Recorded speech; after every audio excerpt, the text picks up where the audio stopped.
The black tactical vehicles rolled down Maple Street like a mechanized storm, their engines rumbling through the quiet suburban morning. Marcus Thompson froze mid-flip at his backyard grill, the spatula trembling in his weathered hand as he watched the SWAT team pour from armored trucks, like water from a broken dam. Behind him, children's laughter from the charity barbecue died into shocked silence. "Everyone down hands where we can see them." The officer's voice crackled through a megaphone, cutting through the warm September air like a blade. Marcus's chest tightened, his purple heart medal suddenly feeling heavier beneath his polo shirt. 37 years old, 12 years of military service, and now this surrounded by assault rifles in his own backyard while trying to raise money for wounded veterans. "Sir, step away from the grill slowly," commanded a helmeted officer, his weapon trained on Marcus with surgical precision. The smell of barbecue sauce mixed with the acrid scent of tactical gear and fear-induced sweat. Marcus complied, his movements deliberate and careful, muscle memory from combat zones flooding back. Stay calm. Don't escalate. Survive. Across the chain-link fence, Karen Whitmore stood on her pristine back porch, arms crossed over her floral blouse, watching the scene unfold with the satisfaction of someone who had just solved a puzzle. Her perfectly coiffed blonde hair caught the morning sunlight as she pointed toward Marcus's shed. "That's where he keeps them," she told the approaching officer. "I've been watching.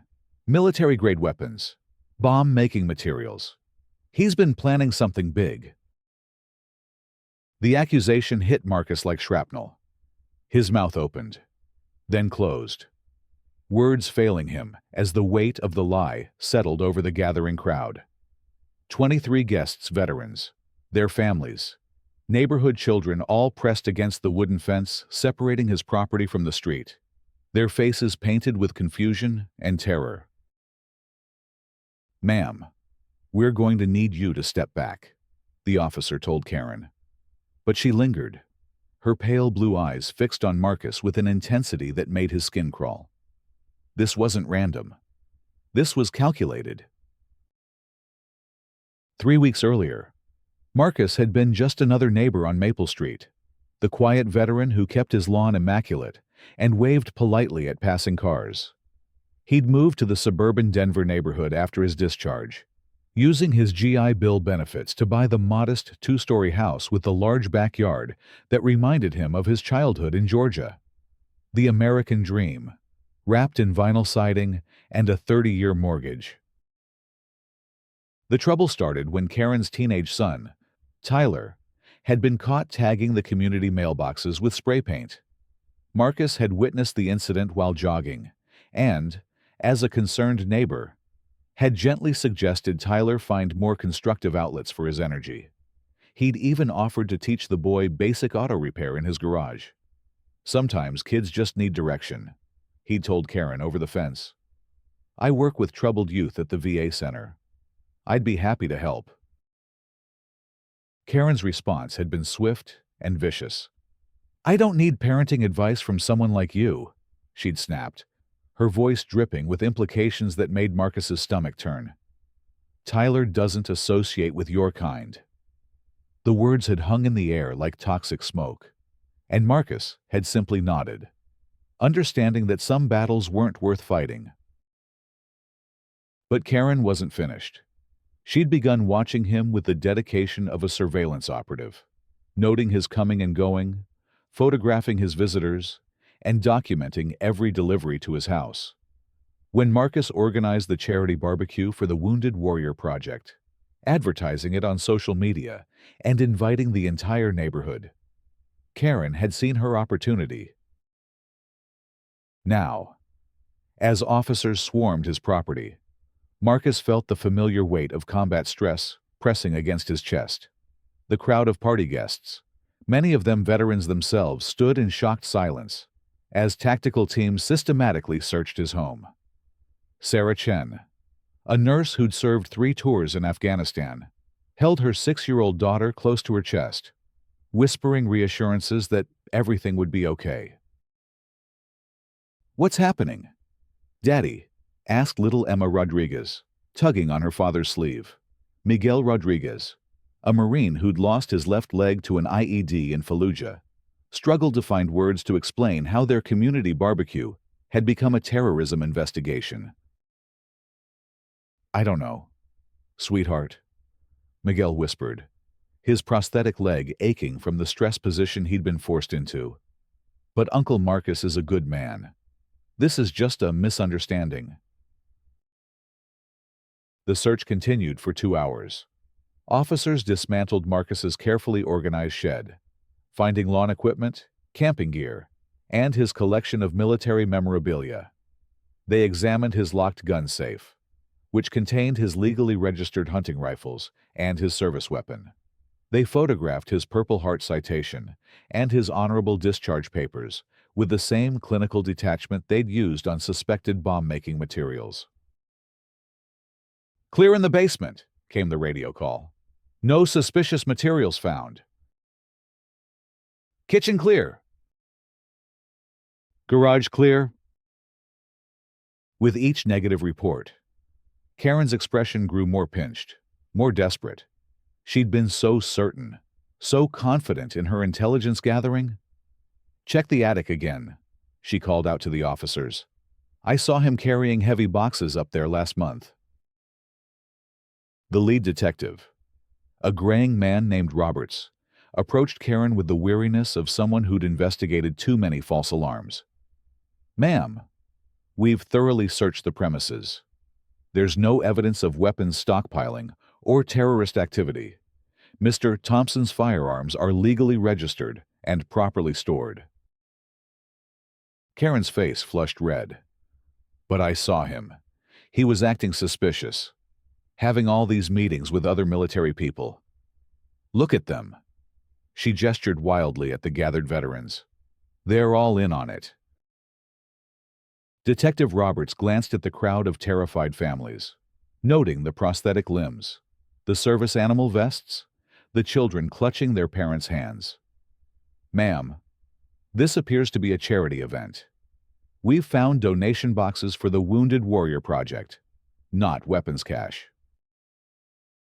As the SWAT team began packing their equipment, the media arrived. News vans lined the street like vultures, their satellite dishes reaching toward the sky like mechanical flowers seeking sunlight. Reporters thrust microphones at anyone willing to speak, hungry for the story that would lead the evening news. This is Jenny Martinez reporting live from Maple Street, where a terrorism investigation has concluded with no charges filed, announced the Channel 7 reporter, her voice carrying the practiced authority of someone accustomed to tragedy. The target of the investigation, Marcus Thompson, is a decorated Army veteran who was hosting a charity barbecue for wounded warriors when SWAT teams surrounded his home. The camera panned across the scene, capturing the deflated bounce house, the abandoned grill still smoking with forgotten burgers, and the faces of stunned neighbors who'd witnessed their community torn apart by suspicion and fear. But the story was just beginning. Within hours, the footage had gone viral. The image of Marcus Thompson, hands raised in surrender while wearing his Veterans Day 2023 t-shirt, became a symbol that ignited conversations across social media platforms. The hashtag #ShotGuardJusticeForMarcus began trending as people shared their own stories of discrimination and false accusations. But the real turning point came when investigative journalist Rebecca Kumar began digging into Marcus's background. What she found changed everything. Staff Sergeant Marcus Thompson hadn't just served his country, he'd saved it. The classified records, declassified only upon Kumar's FOIA request, revealed that Marcus had single-handedly prevented a terrorist attack on a civilian hospital in Kandahar, earning him the Bronze Star and Purple Heart. He'd been wounded while shielding Afghan children from an improvised explosive device, then continued fighting for 6 more hours until reinforcements arrived. Kumar's exposé, published in the Denver Post 3 days after the incident, included interviews with Marcus's commanding officers, fellow soldiers, and the Afghan interpreter whose family Marcus had helped relocate to America. The headline read, "War Hero Branded Terrorist by Neighbor, the Marcus Thompson Story." Marcus Thompson is the kind of man who runs toward danger when others run away, testified Colonel James Mitchell, Marcus's former commanding officer. To see him treated like a criminal in his own country is an insult to everyone who's ever worn the uniform. The story resonated far beyond Denver. Veterans organizations across the country began organizing in support of Marcus, while civil rights groups highlighted the incident as another example of racial profiling and weaponized 911 calls. The American Legion issued a statement calling Karen Whitmore's actions reprehensible and un-American. Meanwhile, Karen found herself facing a different kind of scrutiny. Her employer, a prestigious marketing firm, placed her on administrative leave pending investigation. Her homeowners association received dozens of complaints about her conduct. Most painfully, her own neighbors began avoiding her, their waves growing colder with each passing day. "I was just trying to protect the neighborhood," she told Channel 7 when they ambushed her at her front door. "How was I supposed to know he was some kind of war hero? He never talks about his service." The comment revealed more about Karen's character than she'd intended. Marcus's humility, his refusal to broadcast his heroism, had been twisted into evidence of suspicious behavior. His quiet dignity had been weaponized against him. The community's response was swift and decisive. Within a week, over 200 people had signed up to attend the rescheduled charity barbecue, now renamed Marcus Thompson Community Appreciation Day. Local businesses donated food, entertainment, and services, transforming the event from a neighborhood gathering into a celebration of service and sacrifice. But the most powerful response came from an unexpected source, Tyler Whitmore, Karen's own son. The 16-year-old had been mortified by his mother's actions, particularly after learning about Marcus's military service from his classmates. Against his mother's wishes, he appeared at Marcus's front door on a Thursday evening, his face flushed with embarrassment and determination. "Mr. Thompson," Tyler said, his voice cracking with emotion, "I came to apologize for my mom. What she did was wrong, and I'm sorry.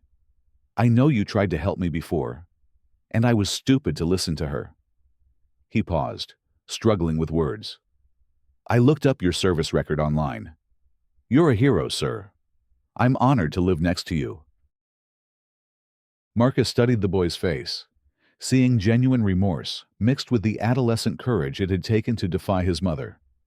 "Tyler, you're not responsible for your mother's actions, but I appreciate you coming here. That took guts." "I want to help with the barbecue," Tyler continued. "I know I can't fix what happened, but I want to try, and I want to learn about cars, if the offer's still open." That conversation, overheard by Karen through her kitchen window, became the catalyst for the final confrontation. She marched across the yard, her face twisted with rage, and screamed at her son to get away from that man. The argument that followed drew the attention of the entire neighborhood. As Karen's voice rose to a shriek that could be heard 3 blocks away. "You're not going anywhere near him," she screamed at Tyler. "He's dangerous. They're all dangerous. Why can't you see that?" Tyler stood his ground, his teenage frame trembling but resolute. "No, Mom. You're the dangerous one. You almost got an innocent man killed because you're racist and paranoid. I'm ashamed to be your son." The words hung in the air like a death sentence. Karen's carefully constructed world, where she was the protector and others were the threat, crumbled in that moment. She looked around at her neighbors, all of whom had heard the exchange, and saw nothing but condemnation in their eyes. The breaking point came at the city council meeting the following Tuesday. The chamber was packed beyond capacity, with overflow crowds watching on screens in the lobby. Veterans in uniform filled the front rows, their medals catching the fluorescent lights like stars. Civil rights activists, community leaders, and ordinary citizens had all come to demand answers. Marcus sat in the front row, flanked by his military brothers and sisters. He'd been reluctant to attend, preferring to let the controversy fade. But his friends had convinced him that his voice needed to be heard. Sarah Chen squeezed his hand reassuringly as the meeting began. Mayor Patricia Davis, a former prosecutor who'd built her career on law and order, opened the meeting with a statement that surprised no one who knew her reputation. "We're here tonight to address the incident involving Mr. Marcus Thompson and the inappropriate police response to what was clearly a false and malicious 911 call." The crowd erupted in applause, but Davis raised her hand for silence. "However, we're also here to examine the systems that allowed this to happen and to ensure it never happens again." Police Chief William Crawford, a 25-year veteran of the force, took the podium with the reluctant air of a man about to fall on his sword. "The Denver Police Department takes full responsibility for the excessive response to the complaint about Mr. Thompson. Our officers should have performed more thorough intelligence gathering before deploying tactical teams." The crowd stirred restlessly, unsatisfied with the carefully worded non-apology. It was Marcus who stood first, his quiet voice carrying the authority of someone who'd seen real combat. "Chief Crawford," Marcus said, his tone respectful but firm, "I don't need an apology from your officers. They were doing their jobs based on the information they received. But I need to know what safeguards you're putting in place to prevent this from happening to other veterans, other minorities, other innocent people." The question hung in the air like a challenge. Crawford shifted uncomfortably, clearly unprepared for Marcus's grace under pressure. "We're implementing new protocols for responding to complaints about military personnel and veterans. We're also requiring additional training on implicit bias and community relations." "That's not enough," called out Miguel Rodriguez, rising from his seat with the help of his prosthetic leg. "We need accountability. We need consequences for false reporting. We need protection for the people who've already sacrificed everything for this country." The crowd erupted in agreement, and for the next hour, speaker after speaker took the microphone to share their own stories of discrimination, false accusations, and systemic bias. The pattern was clear. Marcus's case wasn't isolated. It was part of a larger problem that had been festering in communities across America. Then Karen Whitmore entered the chamber. She'd been waiting in the hallway, gathering courage for what she knew would be the most humiliating moment of her life. Her lawyer had advised her to stay away, to let the controversy die down. But Karen knew she had to face the people she'd wronged. She wore a simple black dress, her usual perfection replaced by the haggard appearance of someone who hadn't slept in days. The room fell silent as she approached the microphone. Some people booed, others hissed, but most simply stared in fascination at the woman who'd become the face of suburban racism.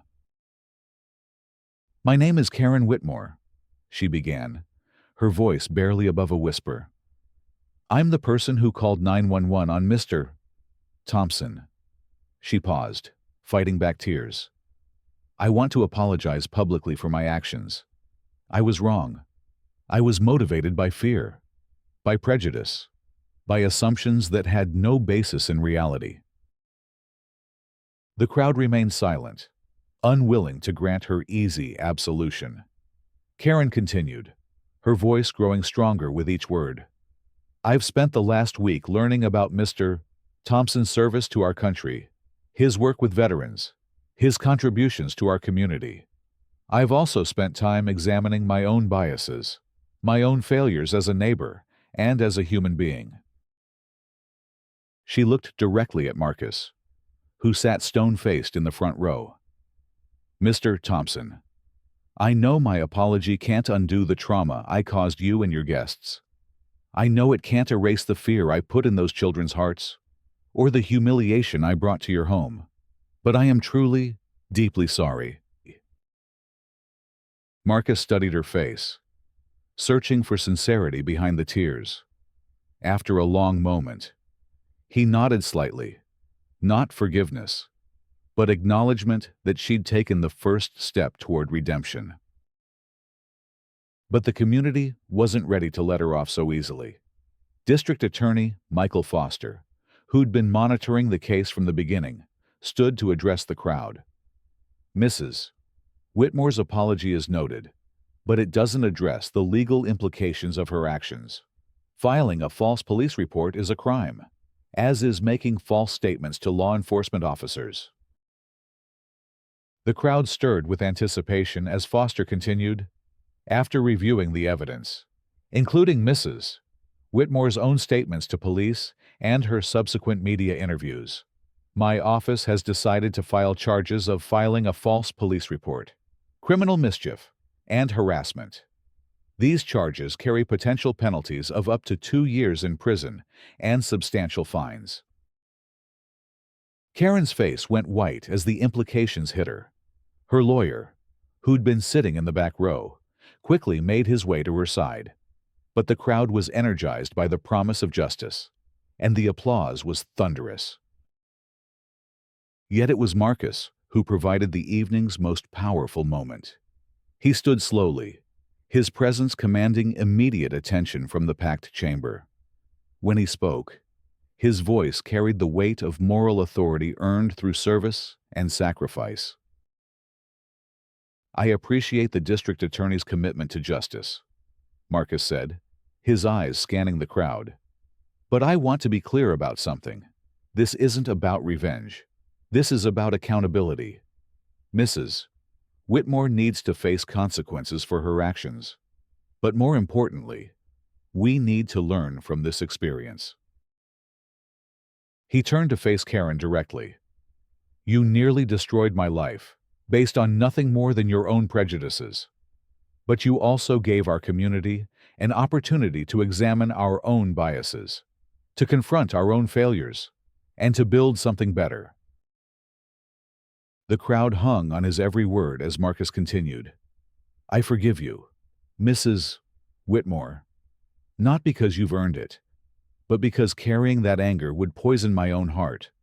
But forgiveness doesn't mean there shouldn't be consequences. Actions have results, and you need to face yours." The chamber erupted in applause, and many people wiped away tears. Marcus had elevated the conversation from revenge to redemption, from punishment to purpose. It was a moment that would be remembered long after the legal proceedings ended. Over the following months, the case became a catalyst for broader change. The Denver Police Department implemented new protocols for responding to complaints about military personnel, including mandatory background checks and de-escalation procedures. The City Council passed an ordinance creating penalties for false emergency calls motivated by bias, with offenders required to undergo sensitivity training and community service. Karen pled guilty to the charges against her, receiving 18 months of probation, 500 hours of community service with veterans organizations, and a $10,000 fine that was donated to the Wounded Warrior Project. She also agreed to participate in a restorative justice program that paired her with diversity counselors and community leaders. But perhaps the most significant change came in the relationship between Marcus and his community. The rescheduled charity barbecue raised over $75,000 for wounded veterans, with donations coming from across the country. The event became an annual tradition, growing larger each year as people came to celebrate not just Marcus's service, but the power of community to overcome prejudice. Tyler Whitmore became one of Marcus's most dedicated volunteers, spending weekends helping with car repairs and veteran outreach programs. His mother, still struggling with her own redemption, watched from her kitchen window as her son learned lessons about service and sacrifice that she'd never been able to teach him. The media attention eventually faded, but the impact of Marcus's story continued to ripple outward. Veterans organizations cited his case when advocating for better treatment of military personnel.